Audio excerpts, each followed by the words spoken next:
welcome to a brew day. We're gonna do a wheat beer, kind of the German style beer, but with American hops. They call it an Edelweiss. And I'm gonna do a couple things that might be kind of interesting to people.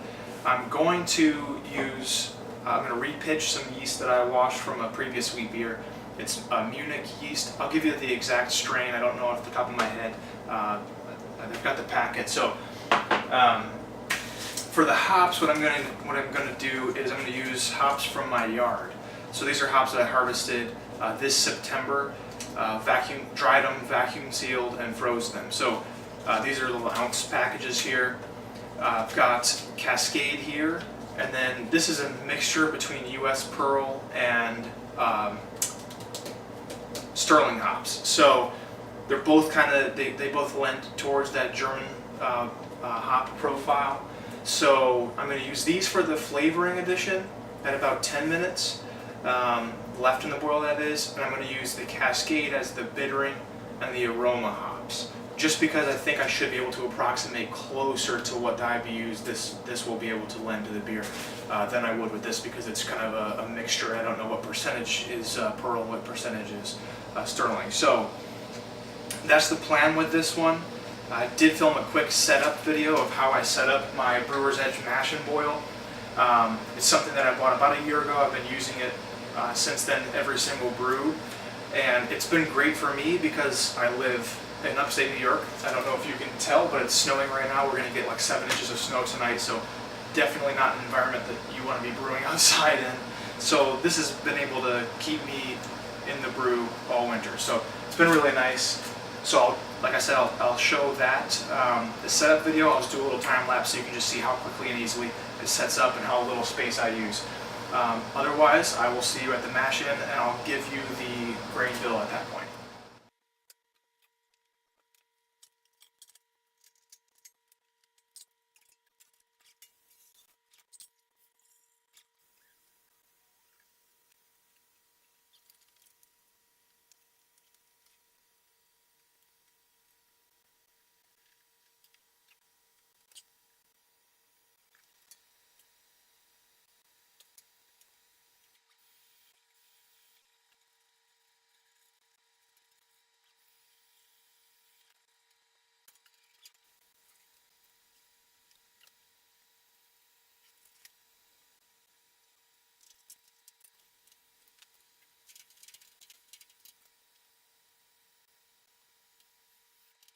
It's a pretty quick setup, as you saw.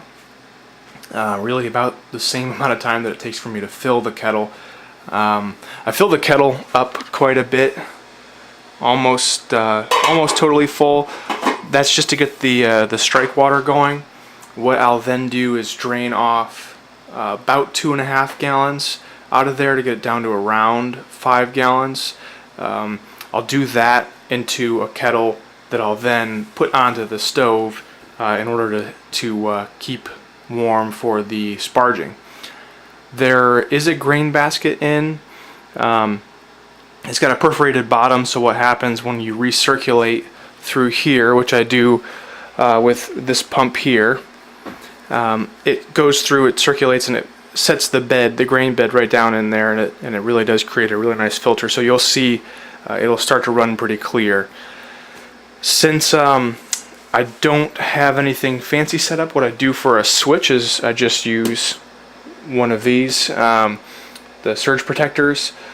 This is a super cheap, like about $2.50 one, I think, but it does work as a switch, and that way I don't have to worry about having something fancy, but it's all in range, and I'm able to reach here while stirring or whatever I need to do. Over here, since you can see it, this is my fermentation station. I've got sauerkraut going in these.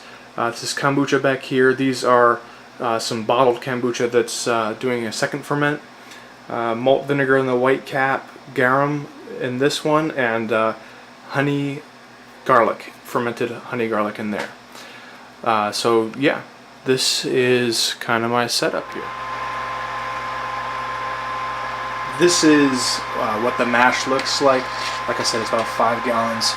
I've got 9.5 pounds of grains in here. As you can see, it's not super thin. It is more thin than most people would say. It is good, but like I said, I haven't had any efficiency issues. I'll give you that stat at the end of this too, but this is what it looks like. As promised, I'll give you guys the grain bill now, and then I want to show you. I did show briefly what the mash looked like when I first put it in, and you'll see that the wort that's recirculating through it is very opaque. I want to show you now because it's really cleared up.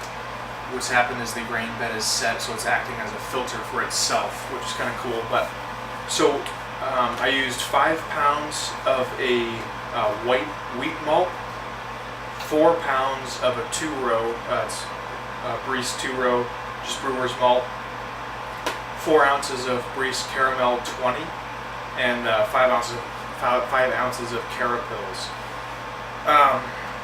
Usually when I do my wheat beers, I steep them at 153 degrees. Well, I set the brewer's edge to 153. There's a 6 degree swing there, so it won't turn on until it's at until the temp hits 146. Because at 147 it's still within that 6 degree range. This time what I'm doing is I'm upping that to 158, so that I can try and get a little bit more body into the beer. I also put the Carapils in there for the same reason. Really want to see if I can get a lot of body into this one. So the temp swing will be 152 to 158. So like I said, I will show you my clear wort now.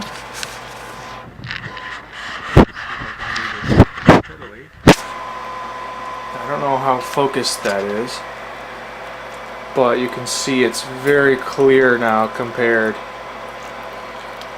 to when I first started. So I steeped the grains for an hour at that 158 setting on here, so now it's time to take the grain basket out. So all you've got to do, there are these, it's like it only comes up in one orientation, well actually 4 orientations, but you've got to just make sure that you get it at the right. Then you just kind of twist it back and make sure that it's set on there flush. Maybe it's too far to the left. There, okay. It's nice and even, so the bottom of this is perforated, so it's just coming through here. I let this drain all the way down, then I'll sparge with the water that's on the stove over here, which is what I drained off in the beginning. And I've just kept it at 160 degrees Fahrenheit. A lot of people say to sparge hotter than that, but I'm worried about extracting tannins, which happens if that water that's interacting with the grain hulls is over 170. So again, I don't experience any inefficiencies because of that, so that's what I do here.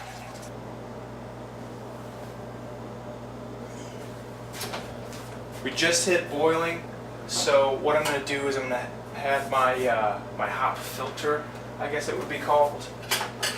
And in the time that it took me to steep and bring it up to boil, I've decided to change the hopping additions that we mentioned earlier. So in order for me to know what the primary bittering hop is going to actually lend to this, I just went ahead with pelletized Cascade is 5.1%. So this way it's going to get me to like 23 IBUs. This will actually get me a little bit below that. Like this is going to get me to 14, but then which is at the very bottom end of what would be the acceptable range for the wheat beer. And then if those Sterling and Pearl hops don't add as much as I expected, I'll still be within range. But if they do add what I expect at a 10-minute addition, it's going to bring us up to the 23-24 IBU range. And I'm just going to do a 30-minute boil on this because it's already at 1044, and I want these wheat beers to come in at below 5% alcohol. So if I boil all the way to an hour, we're going to get like a little over 5.2% or something. So I'm hoping for like a 4.7, 4.8.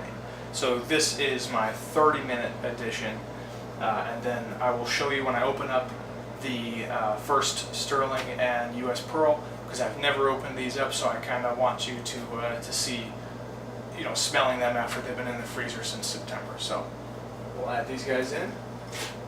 And with this hop filter, I do worry some about actually having the hops and the rest of the wort interact enough. So I really kind of stir this and make sure, because when you first put them in, they'll kind of just float to the top and create a layer. So you want to make sure that those get nice and saturated so that they're all sinking in and they all get as much surface area covered as possible.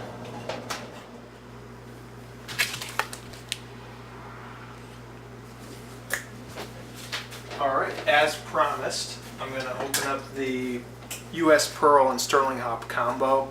I haven't opened these up before since I vacuum sealed these in September. This is the first batch I've tried to use these, so we'll see what they smell like. And then I've got 2 minutes until I have to throw them in, so I'm going to put them in at the 10-minute mark. So it's 12 minutes left in the boil right now. So we'll do this, and then once I put this in, I'll stir it in like I did the pellets. And then I've got to start setting up the ice bath and the pump and the plate chiller. I've already sanitized everything, so all I've got to do is just set it up. What I like to do is a couple minutes before the boil ends, let the boiling hot water in. That'll kind of re-sterilize it. And then once I'm done with that, with like 2 minutes left in the boil, I'll start the pump circulating the ice water to get that plate chiller really nice and cold. So once I start circulating the beer, it just drops right down. So let's see what this is like.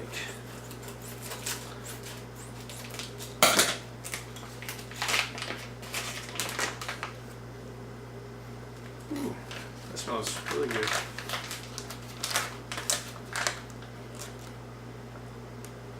A lot more lemony and spicy than I thought. It's like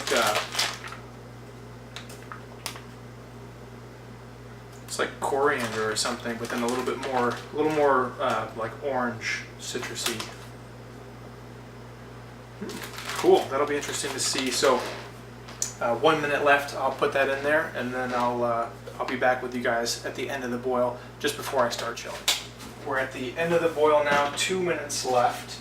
So I'll get my Cascade hops ready. I want to see how much they smell like. Store-bought Cascade hops.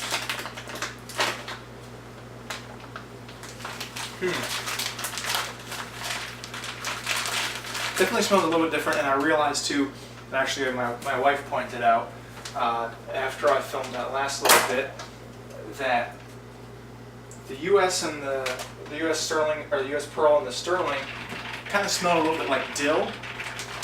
And I'm getting the same thing here. It's like Cascade mixed with dill. Not in a bad way. So we'll have to see how it plays out in the flavor of the beer. But I'm just starting the pump here. So now what's going on is recirculating. So it's taking from this ice bath. I've got a bunch of these ice packages, or whatever you want to call them here, that I got from a HelloFresh box. They work really well. They sit in the freezer, and then they'll keep that water nice and cold. I do have to turn this back on initially, otherwise it'll drain. And then once this water coming out of here cools back down, I can just recirculate to conserve water. But that's the boil marker. So I'm going to pitch this. I'll cool it off, and I'll come back with you when I pump into the fermenter. I realized I wasn't super clear when I put those hops in. So what I usually do is, it's kind of a whirlpool edition, but I don't really put it in and then let it set it like 180 degrees or 185 or whatever it may be. I start it cooling, and then once it hits like 190, 185, I'll put the aroma hop in and just let it kind of steep while it cools. So it doesn't add as much bitterness as a normal whirlpool does, but it adds pretty nice aroma. So hopefully we'll be able to smell that, those Cascade hops coming through at the end. So we'll see. So we're down to 74 degrees according to this temp. So that's in here. This is still cold. We're still circulating here. And as you can see, the sink's no longer on. I've got that return going back into this, so it's just keeping this at the same temperature here. But when we pump through here into the fermenter, we'll drop a few more degrees. That's why I stop at about 74, 75. So, we get that 68 to 70 degree temperature range in the fermenter which is usually what the yeast likes, or a safe zone for them. So I'll just go through that procedure. Pretty straightforward.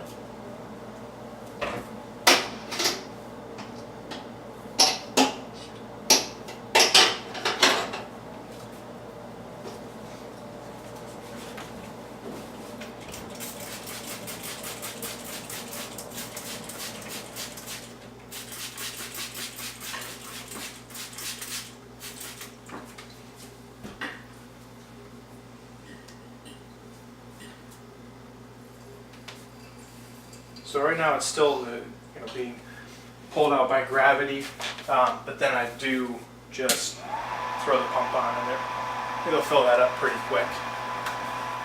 Okay, so I changed the view a little bit, see if we can give you a better angle here. But so it's all been pumped into the fermenter, only takes a couple minutes. It's cool to the touch. Let's see, it's actually got a temperature strip on here. Yeah, so it's got both 68 and 71 showing, so it's between there, so probably around 69 and 70 degrees. What we do from here, because usually obviously I just, with like a dry packet, I would just spray this down with sanitizer, spray the scissors down and cut it open and put it in, but because I'm repitching, I've sanitized this funnel here, so I can just pour all that right in there. And I was going to decant the liquid off the top of that yeast. As you saw in the beginning, it had that clear beer on top.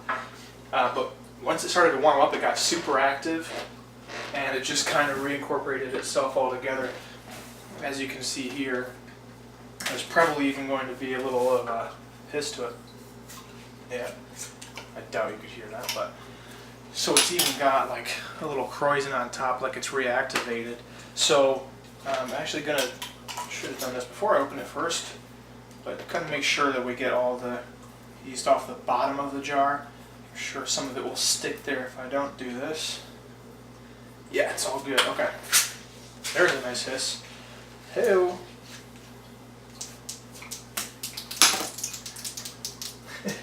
We'll just go straight in then.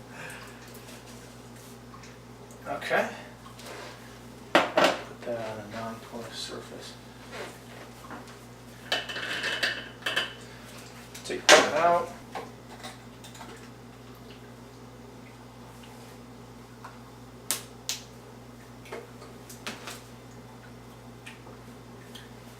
And there we go. I forgot to mention that I took the reading on the refractometer. It showed at 1050, so I was hoping for around like 1047, 1049. I think I was aiming for, so it's a little bit more efficient than anticipated. I did get like, I think like 5.75, close to 6 gallons out of it because I did that short boil. So I'll try and give you guys a view of this down the old barrel here, but we'll see how it comes out.